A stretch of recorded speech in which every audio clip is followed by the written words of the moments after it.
아침 햇살이 막 올라오던 늦겨울의 어느 날, 충남 예산에서 올해 농사를 지어온 김 아저씨는 밭머리에 서서 깊은 한숨을 내쉬었습니다.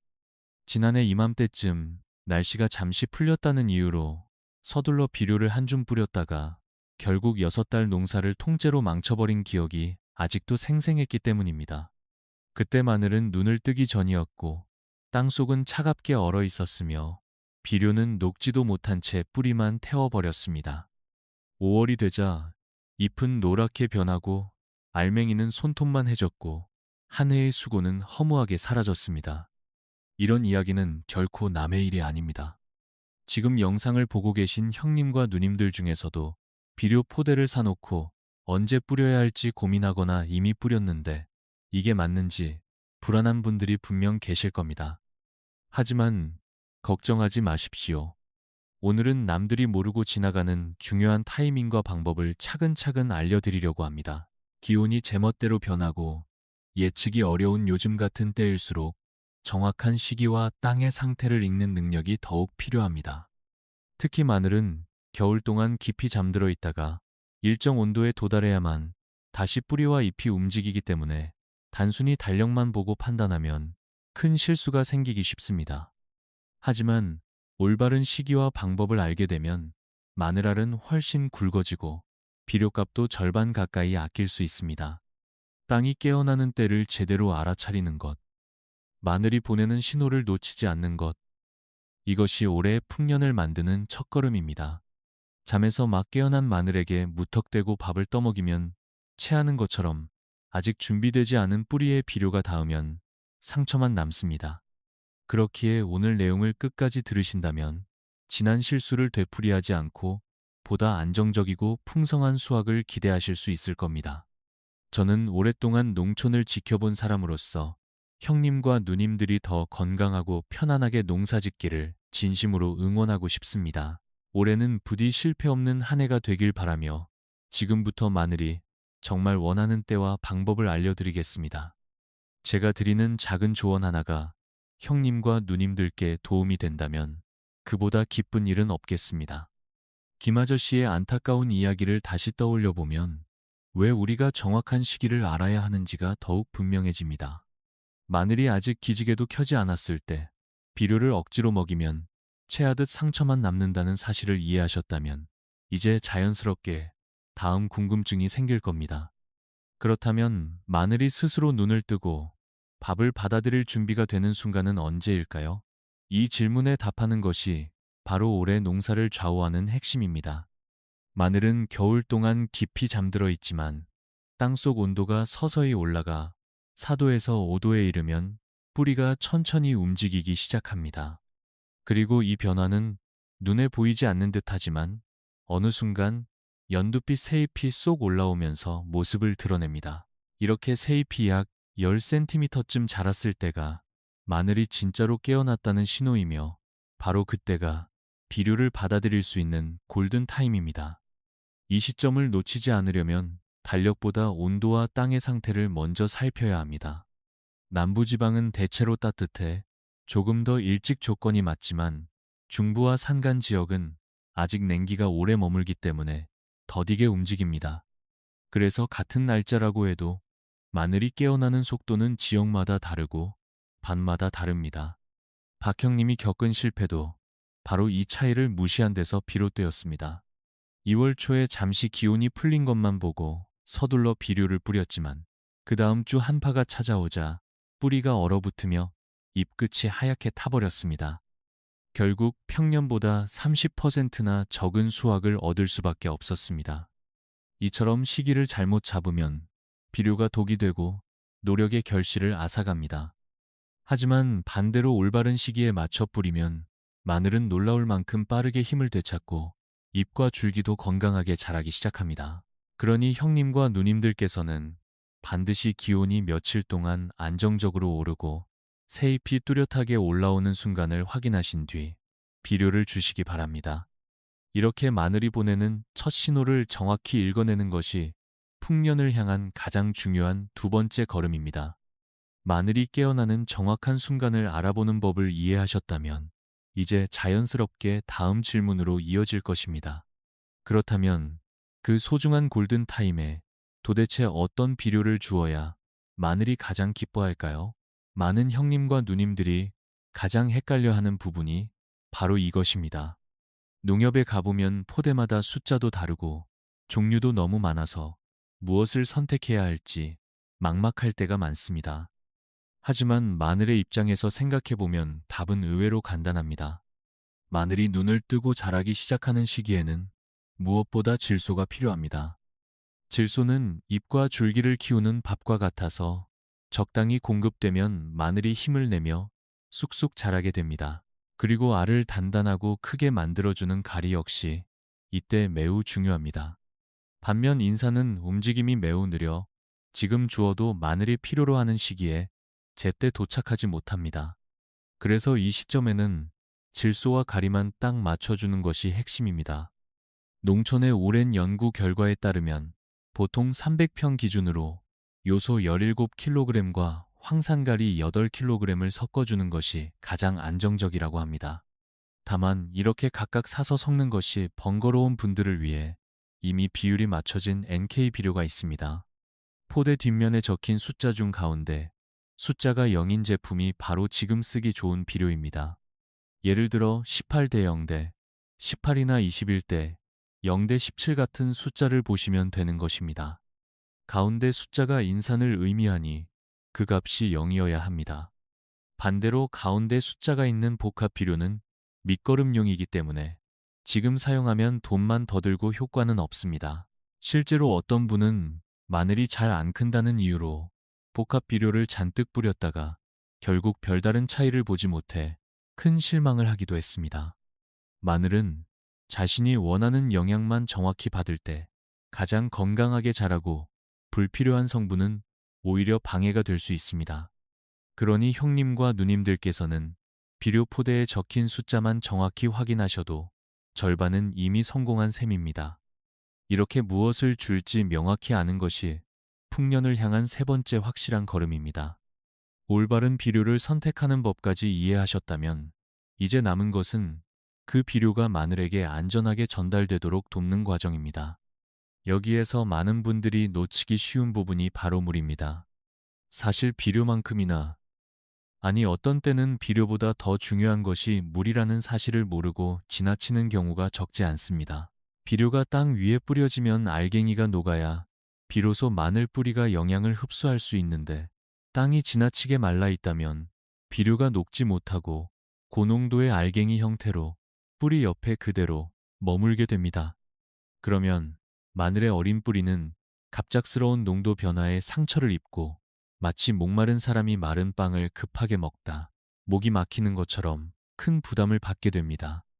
실제로 지난해 전남 해남에 사는 이 아주머니도 달력만 보고 급하게 비료를 뿌린 뒤 물을 주지 않아 잎끝이 하얗게 타들어가는 피해를 겪었습니다. 비료가 나쁘거나 양이 많아서가 아니라 물이 없어서 생긴 문제였습니다. 그래서 가장 이상적인 방법은 비가 오기 전날 미리 비료를 뿌리는 것인데, 요즘처럼 예보가 자주 바뀌는 날씨에서는 이마저도 쉽지 않습니다. 그러니 형님 누님들께서 직접 물을 주는 방식이 훨씬 안전합니다. 스프링클러가 있다면 넓게 골고루 물을 줄 수 있고 단순한 호스만 있어도 충분합니다.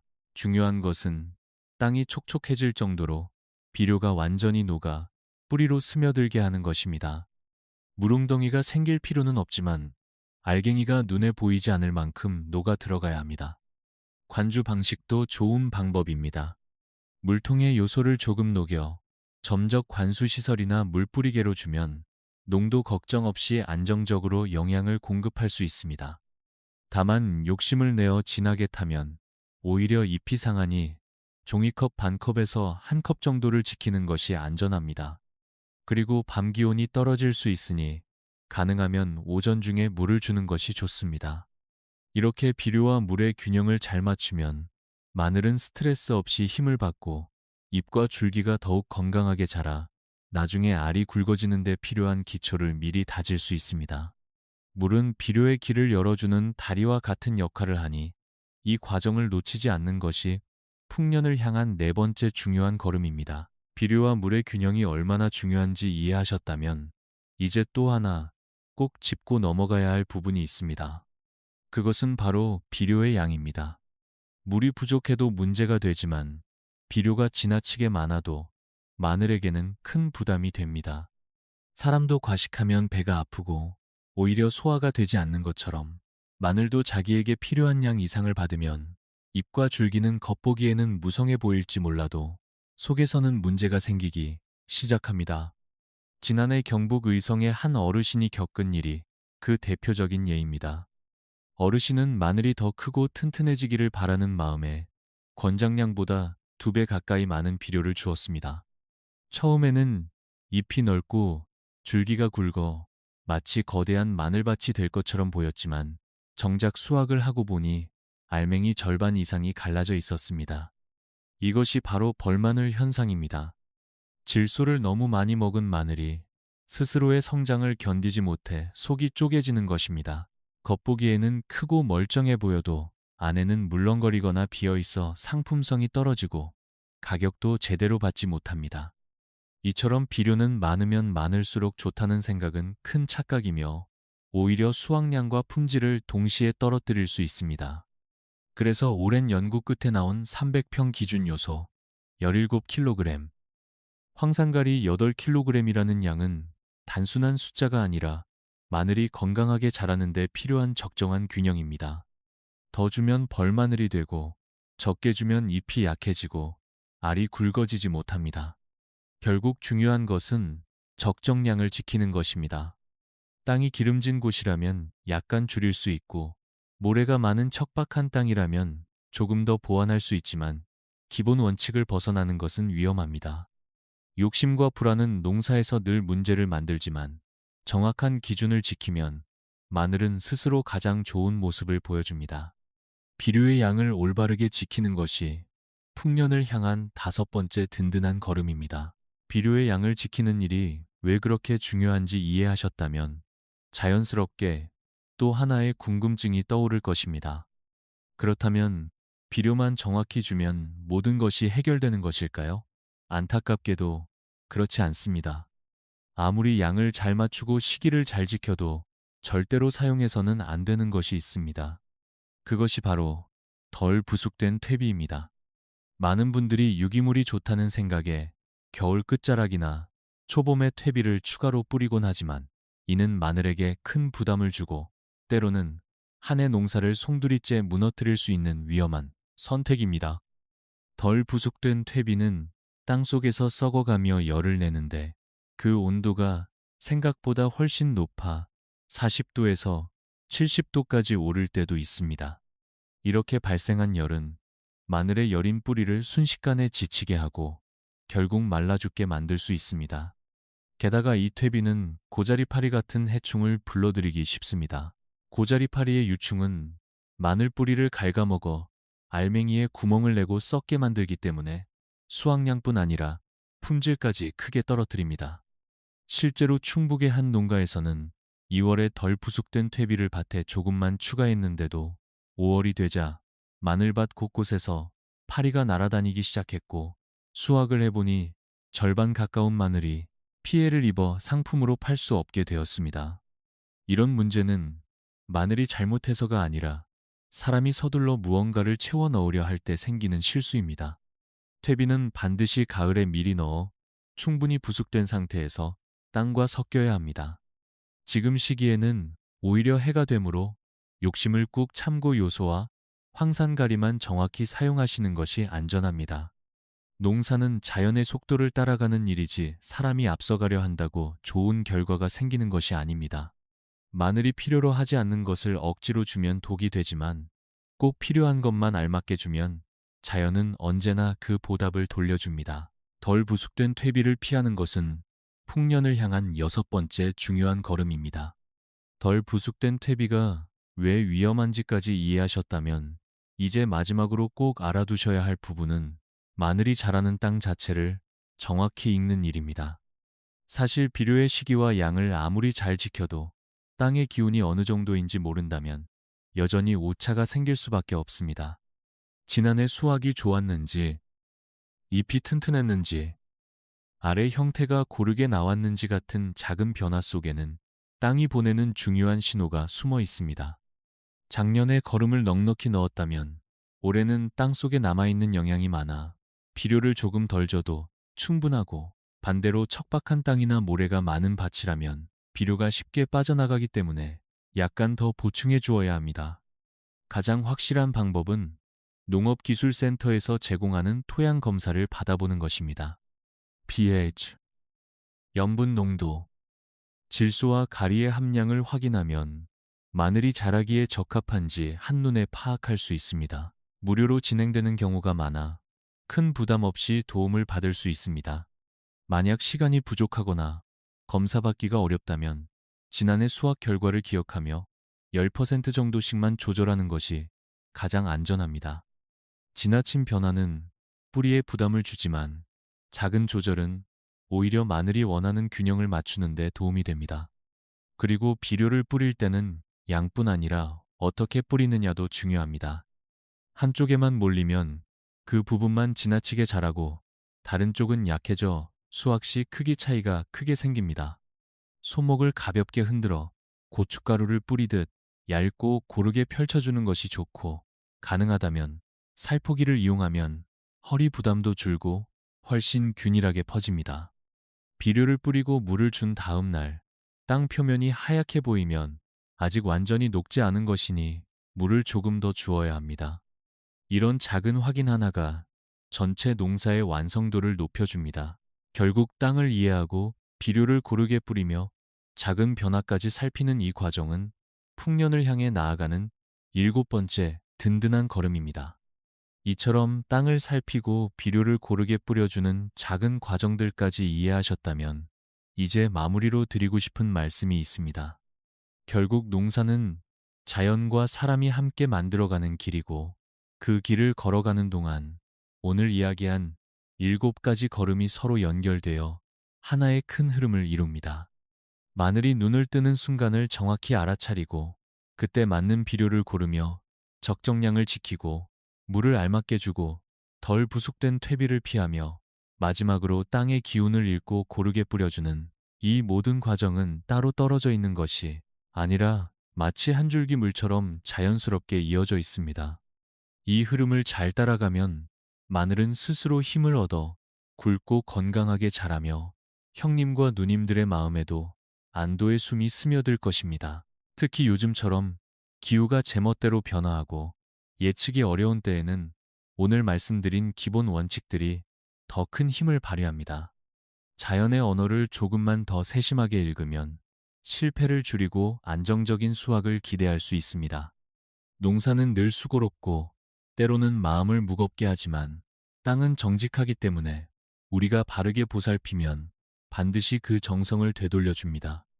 그래서 저는 형님과 누님들께서 올해만큼은 걱정보다는 희망이 더 많은 한 해를 보내시길 진심으로 바랍니다. 마늘밭을 지나며 연두빛 새잎이 올라오는 모습을 볼 때마다 오늘 배운 작은 원칙들이 떠오르길 바라고, 그 원칙들이 형님과 누님들의 손끝에서 풍년이라는 열매로 이어지길 소망합니다. 농사는 하늘이 반, 사람이 반이라는 말이 있지만 사람이 할 수 있는 절반을 정확하게 해낼 때 하늘도 기회를 열어줍니다. 올 한 해 마늘값도 좋고 날씨도 크게 도와 형님 누님들 모두 웃을 수 있는 수확을 맞이하셨으면 합니다. 함께 나누고 싶은 마음이 있다면 주위 농사짓는 친구나 이웃에게도 알려주시고 서로의 지혜를 더해 더 나은 한 해를 만들어가면 좋겠습니다. 건강하시고 따뜻한 하루하루 보내시길 바랍니다.